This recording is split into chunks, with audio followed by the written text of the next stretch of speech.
Friends, मैं हूं विकास और आप सभी का स्वागत करता हूं नॉलेज किंगडम में। आज हम बात करेंगे कि कैसे हम बहुत इजीली पियानो सीख सकते हैं। क्या कभी आपने सोचा कि मुझे पियानो आना चाहिए, या आपने सोचा कि नहीं मुझे म्यूजिक नहीं आता इसलिए मैं पियानो नहीं बजा पाऊंगा, या कभी आपने किसी कारण से सोचा कि नहीं मुझे अगर थोड़ा सा एक्सपोजर मिल जाए, मुझे थोड़ा सा कुछ सिखाने वाला मिल जाए तो मैं एक अच्छा म्यूजिक बजा सकता हूं। विश्वास मानिए, आप बिल्कुल सही जगह पर हैं। हम जिन स्टेप्स को फॉलो करेंगे इन वीडियोस में वो बहुत आसानी से आपको पियानो सिखा देंगी। आप पाएंगे कि कुछ ही दिनों में आप बहुत अच्छा पियानो बजाने लग गए हैं, बशर्ते आप थोड़ी सी प्रैक्टिस करें। तो फ्रेंड्स, बिना समय गवाए आइए हम शुरुआत करते हैं हमारे फर्स्ट लेसन की कि हम पियानो कैसे बजाएं। फ्रेंड्स, किसी भी पियानो में आपको ब्लैक और व्हाइट कीज का कुछ एक खास अरेंजमेंट देखने को मिलेगा। मैं आपको बताता हूँ वो अरेंजमेंट क्या है। यदि आप इस पियानो को ध्यान से देखें तो आप पाएंगे कि यहाँ पे कुछ खास तरह के सेट बना हुआ है। पहला सेट ये, दूसरा सेट यहां, तीसरा सेट यहां। ये जो सेट है इसे हम सप्तक कहते हैं। अमूमन जितने भी गायक हैं या जितने भी स्वर हैं वह मध्य सप्तक में गाने गाए जाते हैं। एक सप्तक में कुल जो शुद्ध स्वर होते हैं वह 7 होते हैं, जो आपने बहुत पहले भी सुने हुए हैं और बहुत कॉमन है। सा, रे, गा, मा, पा, धा, नी और वापस सा। यहां सा से लेके इस सा तक ये एक सप्तक बन गया। उसी प्रकार एक सेट हमारे पास यहां पर भी है, वो उसी प्रकार सा, रे, गा, मा, पा, धा, नी और सा, ये एक सप्तक बन गया। और ठीक उसी प्रकार हमारे पास एक सप्तक यहां पर है। जो सप्तक हमारे पास बीच में है हम उसे मध्य सप्तक कहते हैं। जो इससे पहले जहां मोटी आवाज हो रही है उसे हम कहते हैं मंद्र सप्तक, और जो जहां पतली आवाज हो रही, जहां तीखी आवाज हो रही, उसे हम कहते हैं तार सप्तक। ये हमारा तार सप्तक है। किसी भी सप्तक में कुल 12 स्वर होते हैं। 12 स्वर। अब आप कहेंगे कि 12 स्वर तो हमने स्वर तो 7 ही सुने, 12 कहां से आ गए? जी हां, कुल 12 स्वर इस प्रकार होते हैं क्योंकि जो मुख्य स्वर हैं जिन्हें हम शुद्ध स्वर कहते हैं वह 7 हैं। सा, रे, गा, मा, पा, धा, नी और पुनः सा, ये शुद्ध स्वर हैं। इसके अलावा हमारे पास कुछ कोमल स्वर होते हैं, विकृत स्वर जिन्हें हम कहते हैं। वो है सा के बाद एक बटन यहां पर है। इस रे से पहले ये जो बटन है इसे हम कोमल रे कहते हैं। कोमल रे के बाद शुद्ध रे और उसके बाद आता है कोमल गा। ये मुख्य गा है। पहले हम बजा रहे थे सा, रे, गा, और इससे जस्ट पहले है कोमल गा। तो कोमल रे, कोमल गा। उसी प्रकार जब हम बजा रहे थे सा, रे, गा, मा, पा, धा, ये धा शुद्ध धा है, और इस धा से ठीक पहले जो बटन है इसे कहते हैं हम कोमल धा। कोमल धा के बाद ये जो बटन है ये है कोमल नी, जो कि शुद्ध नी ये है। इस शुद्ध नी से जस्ट पहले जो बटन है वो है हमारे पास कोमल नी, उसके बाद शुद्ध नी और फिर सा। इन पूरे सप्तक में इन कोमल और शुद्ध स्वरों के बीच एक स्वर हर सप्तक में ऐसा होता है जो सिर्फ एक ही होता है, जिसे हम कहते हैं तीव्र मां। यहां जो ये बटन आपको मिल रहा है यह है तीव्र मां। हर सप्तक में एक तीव्र मां आपको देखने को मिलता है।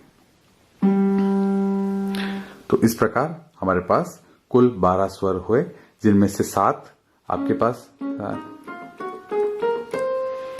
शुद्ध स्वर, इसके बाद 4 कोमल स्वर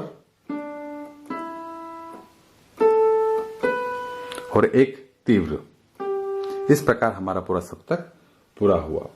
जब भी हमें किसी सप्तक के बारे में नोटेशंस देने हैं, यदि हमें पेपर पे किसी चीज को स्वरों को बताना है, तो जब भी कभी आप मंद सप्तक को आप बताना चाहते हैं कि आप मंद सप्तक में गा रहे हैं, तो आप पेपर पे कैसे लिखेंगे? तो आप जब भी सा बजाएंगे या कोई भी नोटेशन स्वर जब बजाएंगे तो उसके नीचे, जैसा कि स्क्रीन पर आप देख रहे हैं, हम उसके नीचे की तरफ एक बिंदी लगा देते हैं। तो हम बजा रहे हैं सा, रे, गा।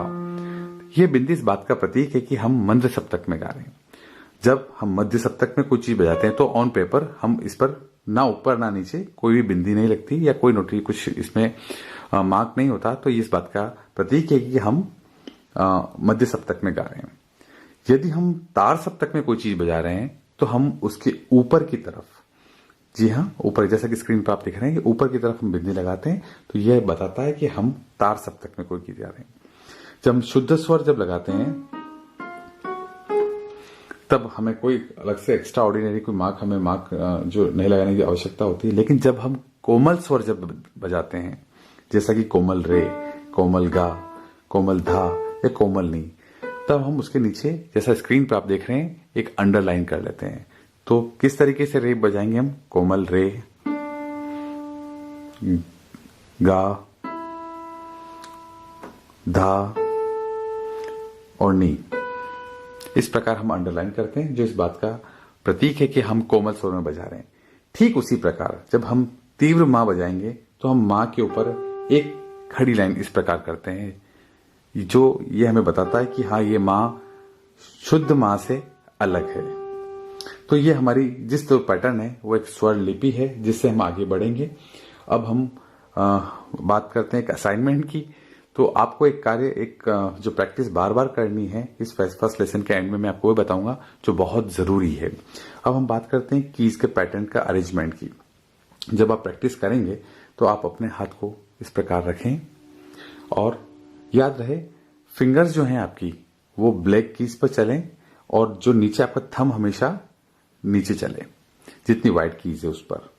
अब हम स्टार्ट करते हैं। आपको प्रैक्टिस बार बार ये करनी है कि आपके जो इंडेक्स फिंगर है और मिडिल फिंगर है वो सा और रे पे आए। सा रे, आपको कोशिश करनी है सा और रे पर आपकी फिंगर्स आए, सा रे। फिर गा के लिए थंब यूज करें। फिर 3 फिंगर आपके पास है मा, पा और धा के लिए, मा, पा, धा।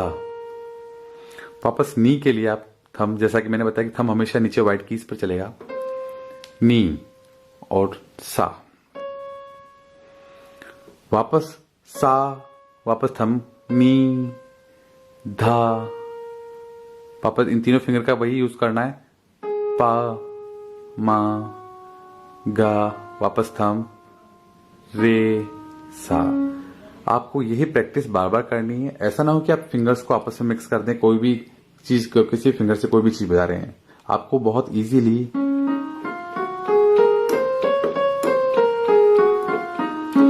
बार बार आपको, ये जो मैंने किया है इसे आरोह और अवरोह कहते हैं।